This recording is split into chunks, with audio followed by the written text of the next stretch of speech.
अस्सलामुअलैकुम dear students. तो आज हम एंडोस्पोर फॉर्मेशन इन बैक्टीरिया के बारे में बात करेंगे। तो सबसे पहले हम बात कर लेते हैं कि बैक्टीरिया एंडोस्पोर क्यों बनाता है। जिस तरह बाकी जानदार अनफेवरेबल कंडीशन में अपने सर्वाइवल के लिए या तो माहौल को तब्दील कर लेते हैं या फिर अपने अंदर कुछ ऐसी तब्दीलियाँ लाते हैं कि वो उस माहौल में रह सके। तो अगर हम इंसान की बात करें तो अनफेवरेबल कंडीशन में जैसे कि एक जगह पे सैलाब आता है या फिर कहत साली होती है तो इंसान जो है वो वहाँ से माइग्रेट करता है।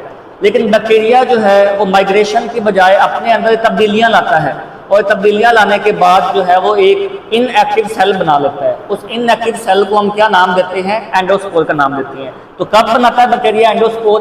Under unfavourable condition, under unfavourable condition. अब अनफेवरेबल कंडीशन बैक्टीरिया के लिए कौन सी हो सकती हैं? तो पहली सबसे ज्यादा जो बैक्टीरिया अनफेवरेबल कंडीशन को फेस कर रहा होता है वो है न्यूट्रिशनल डेफिशिएंसी, खुराक की कमी, न्यूट्रिशन डेफिशिएंसी। इसी तरह हार्श टेम्परेचर, शदीद टेम्परेचर या फिर हार्श पीएच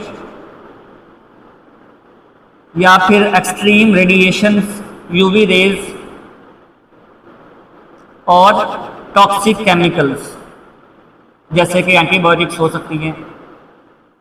तो इन कंडीशन के अंदर बैक्टीरिया जो है वो एक रेस्टिंग सेल बना लेता है। उस सेल को हम क्या नाम देते हैं? एंडोस्पोर। तो endospore actually is a resting cell, it is a resting cell which is formed under unfavorable condition। अब resting cells का मतलब क्या है? This cell is a dormant। Dormant means it is metabolically inactive, metabolically inactive। इसका मतलब ये है कि बैक्टीरिया जब एंडोस्पोर बनाता है ना तो वो अपने अंदर तमाम मेटाबॉलिज्म को रोक देता है। बैक्टीरिया के अंदर कोई भी मेटाबॉलिज्म नहीं हो रहा होता जब एंडोस्पोर बनता है। स्पोरोलेशन की डेफिनेशन के बाद हम इसके प्रोसेस को स्टेप वाइज डिस्कस कर लेते हैं। तो पहला स्टेप देखें, इसमें डीएनए की डुप्लीकेशन हुई है, डीएनए की कॉपी बनी है। तो first step is the duplication या फिर copying of DNA, duplication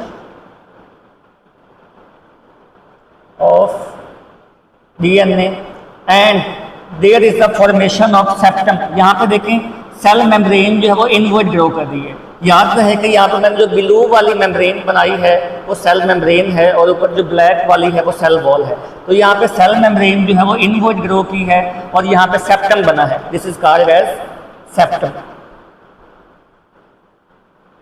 and there is the formation of septum and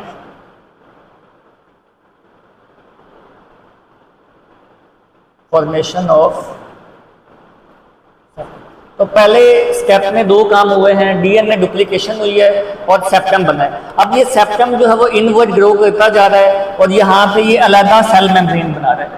तो जो स्पोर बनना है या न्यू डीएनए है या कॉपी जो बना है उसके ऊपर अपनी एक सेल मेम्ब्रेन भी आ गई है और उसकी अपनी साइटोप्लाज्म भी बन गई है। दूसरे स्टेप में क्या होगा? There is the formation of new cell membrane around new DNA. ठीक है, तो न्यू डीएनए के अराउंड जो है वो क्या बन रही है? Cell membrane. तो ये वाला न्यू डीएनए है और ये वाला जो है mother DNA, mother cell DNA. अब थर्ड स्टेप में देखें, इस सेल मेम्ब्रेन के अराउंड एक और सेल मेम्ब्रेन आ गई है। तो there is the formation of double cell membrane. तो तीसरे स्टेप में क्या हुआ है? There is the formation of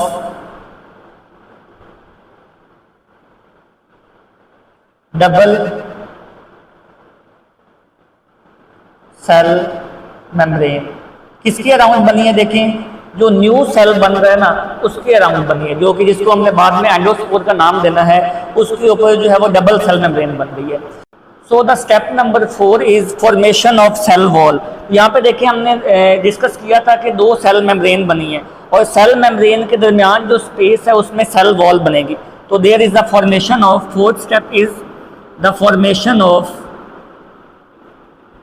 cell wall in between the double layer of cell membrane. तो यहाँ पे देखें सेल मेम्ब्रेन के दरमियान में क्या बनी है, ब्लैक जो मैंने बनाई हुई है ये सेल वॉल है। And cell wall is made up of peptidoglycan. हमें पता है कि बैक्टीरियल सेल वॉल भी पेप्टाइडोग्लाइकन से मिलकर बनी होती है। So endospore cell wall which is in between the cell membrane is also made up of peptidoglycan. तो formation of cell wall fourth step है। तो इसके बाद जो है ना यहाँ पे अगर देखें तो दो काम हो रहे हैं, एक तो एडिशनल प्रोटेक्टिव लेयर बन रही है और दूसरा मदर सेल जो है बर्स्ट हो रहा है। तो there is formation of spore coat and bursting of mother cell and bursting of mother cell. तो यहाँ पे देखें मदर सेल जो है बर्स्ट हो रहा है, इसका डीएनए भी बर्स्ट हो रहा है और यहाँ पे देखें सेल मेम्ब्रेन के ऊपर जो है एक एडिशनल लेयर बन गई है which is called as spore coat. और स्पोर कोट जो है ये प्रोटीन से मिलके बना होता है। It's a tough coat and made up of protein and made up of keratin protein which is a tough protein. Next step देखें, there is a release of endospore. Endospore जो है मदर सेल से बाहर निकल जाएगा। तो six step is release of endospore from mother cell. Mother cell से endospore release हो गया। अब याद रखें कि हर स्टेप के अंदर जो है ना एंडोस्पोर के अंदर से वाटर कंटेंट जो है वो बाहर आता जा रहा है। इसका मतलब है आहिस्ता आहिस्ता सेल डिहाइड्रेट होता जा रहा है। डिहाइड्रेशन के नतीजे में जो अंदर एंजाइम्स हैं या फिर अंदर जो भी कंटेंट है वो इनएक्टिवेट होता जा रहा है। आपको पता है कि एंजाइम जो हैं वो एक्वस मीडियम में काम कर रहे होते हैं। जब पानी ही निकल जाएगा एंडोस्पोर में से तो अंदर जो एंजाइम है वो डीएक्टिवेट हो जाएंगे और जो है वो मेटाबॉलिकली एक्टिव हो जाएगा एंडोस्पोर। तो अगर हम कंपोजिशन की बात करें तो एंडोस्पोर में कितनी लेयर्स हैं? एंडोस्पोर में हम डीप से सुपरफिशियल जाते हैं कि नीचे से ऊपर की तरफ जाते हैं। सबसे पहली लेयर कौन सी थी? First layer is called as cell membrane. पहली लेयर कौन सी है? सेल मेम्ब्रेन है। And the second layer is called as cell wall. दरमियान में जो ब्लैक बनाई हुई है which is called as cell wall. उसके ऊपर एक और मेम्ब्रेन है, उसको भी हमने नाम दिया है सेल मेम्ब्रेन का।